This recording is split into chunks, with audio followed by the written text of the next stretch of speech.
It's time for another WrestlePlanet news update as WWE and Vince McMahon have major plans for Cody Rhodes. AEW looks set to sign another top free agent, and the Stone Cold Steve Austin return match may not be a one-off. And before we get into it, make sure you subscribe with notifications turned on so you don't miss the latest wrestling news, and check out the relaunched WrestlePlanet.net for daily wrestling articles. First, let's look at some WWE news as a long-time employee has been released from the company. Lucha Libre Online have broke the news that Spanish announcer Carlos Cabrera has been released from WWE after being with them for 29 years. The Puerto Rican-based wrestling news site would tweet, as Hugo Savinovich just reported exclusively for Lucha Libre Online, the legendary announcer in Spanish, Carlos Cabrera, has been fired from WWE after 29 years with the company. He first joined WWE in 1993, providing Spanish commentary for WWE's top shows including Raw, SmackDown, as well as pay-per-views. After almost 30 years with WWE, he was one of their longest running performers at the time of his departure. His former partner Hugo Savinovich also announced Cabrera's release today on the Lucha Libre Online YouTube channel. Last year, the WWE contract of Kevin Owens was set to come to an end, which led to speculation that he would be AEW bound. Ultimately, Owens decided to sign a new contract with WWE, choosing to stay with the company for the foreseeable future. This week, Dave Meltzer would discuss the situation on Wrestling Observer Radio and revealed that AEW chose not to offer Owens a deal, which then made it clear that he should take WWE's offer. Meltzer would note that Tony Khan is very aware of his talent budget, which is something he is keeping an eye on, this despite the numerous signings in recent times. Meltzer noted that AEW were in the position to make an offer to Owens, but chose against it. Owens' deal is said to be in the $2 to $3 million per year range, extending his contract by another 3 years. Tony Khan's eagerness to keep to his budget seems to have led to the AEW departure of Cody Rhodes, a story that we'll be covering in more detail later in the video. Now let's go to some AEW contract news as a top star has extended their deal with the promotion. Dave Meltzer noted on Wrestling Observer Radio this week that the extension clause in Chris Jericho's contract has been activated, meaning his deal has been extended by 2 more years. This means he will stay with the company until 2024. Tony Khan had placed options to extend the contracts of many of AEW's major stars when they signed with the promotion at the beginning, which included Chris Jericho. Frankie Kazarian and the Young Bucks have also had their options activated as of late. Cody Rhodes is said to have had a similar clause, however this was not picked up by the company. And speaking of Chris Jericho, he looks set for a match against Eddie Kingston, likely at the upcoming AEW Revolution pay-per-view. This is after Kingston returned to AEW television last night. He would be at ringside for the match between the Inner Circles' Santana and Ortiz, who took on stablemates Jake Hager and Jericho. Kingston would interfere in the match, leading to Santana securing a pinfall on Jericho himself for what is a huge win for the tag team. Now let's go to another story from last night's episode of AEW Dynamite as the rematch between MJF and CM Punk has been confirmed. Following Punk's tag victory last week where he teamed with Jon Moxley to defeat the Pinnacle's FTR, he was allowed to choose his own stipulation and location for the match. In a promo, Punk would reference MJF's claims that he is better than Roddy Piper in Portland, before saying that the two will meet in a dog collar match at AEW Revolution on March 6th in Orlando, Florida. Piper famously battled Greg Valentine in a dog collar match at Starrcade 83, with this seemingly being a nod to the bout. MJF vs CM Punk 2 is the rematch from their previous match 2 weeks ago in Punk's hometown of Chicago, where MJF would manage to put him away twice in the same night. First, MJF choked Punk out with tape for the win before the referee noticed and restarted the match. Then MJF would strike Punk with the Dynamite Diamond Ring with an assist from Wardlow, with the referee none the wiser. This will be the second dog collar match in AEW history, with Cody Rhodes and Brody Lee fighting for the AEW TNT Championship in October 2020, which turned out to be Brody's last ever match.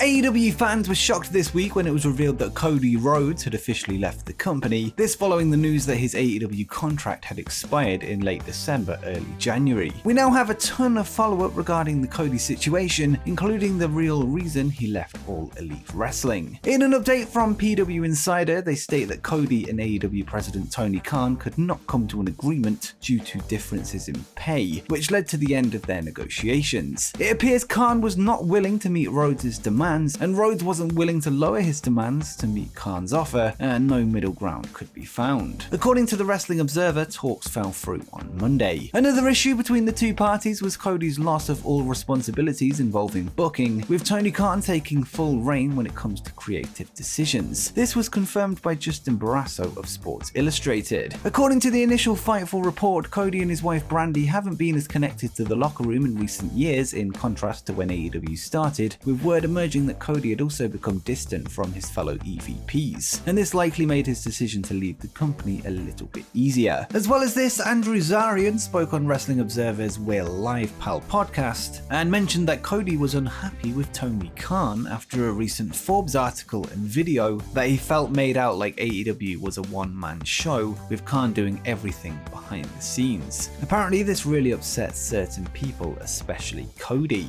Whilst many AEW fans will be disappointed by Cody's departure, I actually think it adds a ton of excitement to the business, and it was always inevitable that big names would eventually leave the company. AEW still has a ton of top stars, so I think they'll be just fine.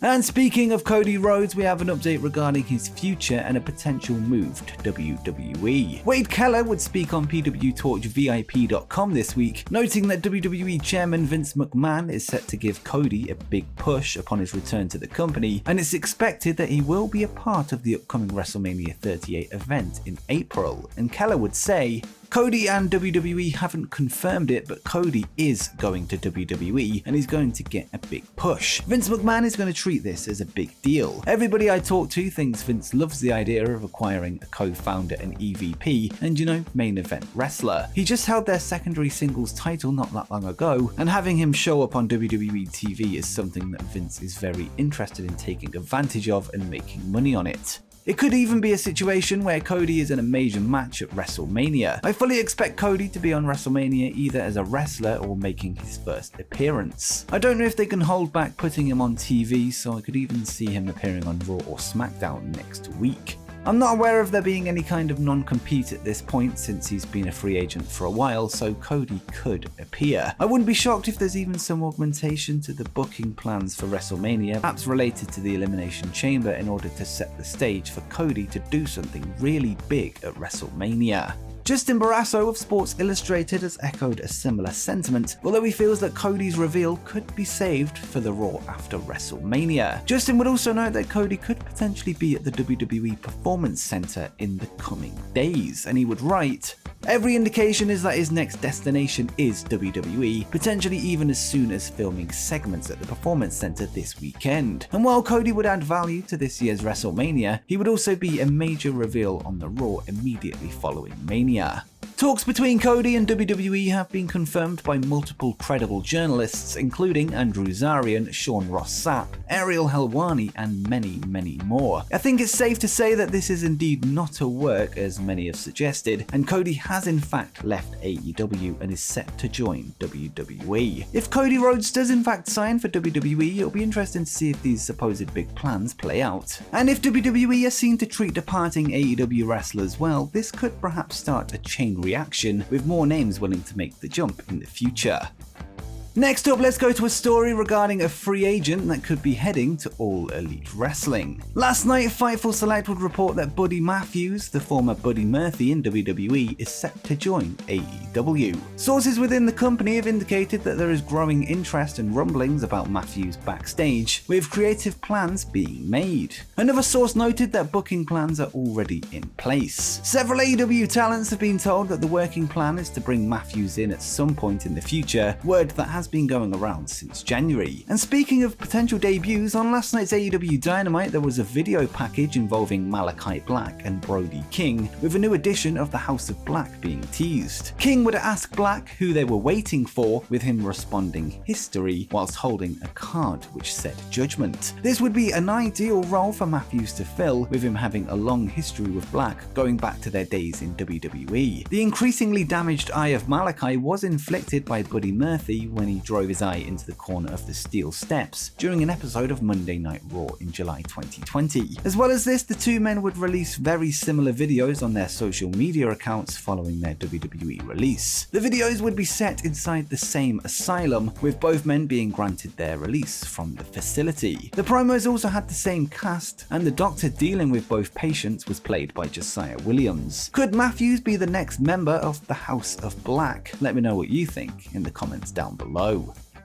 Earlier this week, a report from Fightful revealed that WWE are in talks to bring back Stone Cold Steve Austin for his first match since 2003, with Kevin Owens penciled in as his opponent at WrestleMania 38 in Dallas, Texas. Following the initial report, Andrew Zarian would reveal some more details on the story, confirming that he has heard the same thing from his own sources within the company. Zarian would reveal that whilst the match isn't officially signed, a source has informed him that an Austin return is closer than it ever has been. He would go on to reveal that he doesn't think the match will be a one-off and could be the catalyst to set up a larger thing. And Zarian would add, "I don't think this is a one-off. This is again my speculation based on what was said. If he's having a match, right, if he's actually going to have a match, and it's not just him coming out stunning Kevin Owens and getting a 1-2-3 and making the 3-second, bit, which is very possible, they could do that and they could announce it and something could happen.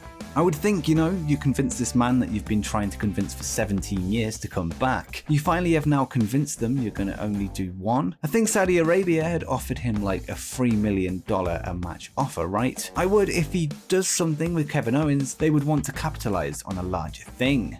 Many fans have pointed to a recent Q&A quick-fire with Austin himself, where he would reveal that if he was to wrestle any modern-day superstar, it would be Brock Lesnar. Whilst the two men have never met in a match, they were advertised to be wrestling at a King of the Ring qualifying match in 2002, but Austin felt that jobbing to Lesnar on an episode of Raw with no build would be a waste, when the match could easily main event any major pay-per-view. Perhaps this Austin return could eventually lead to the two men meeting 20 years after the cancelled match. And before you go, make sure you check out my video where I discuss 10 UFC fighters that are perfect for WWE or AEW.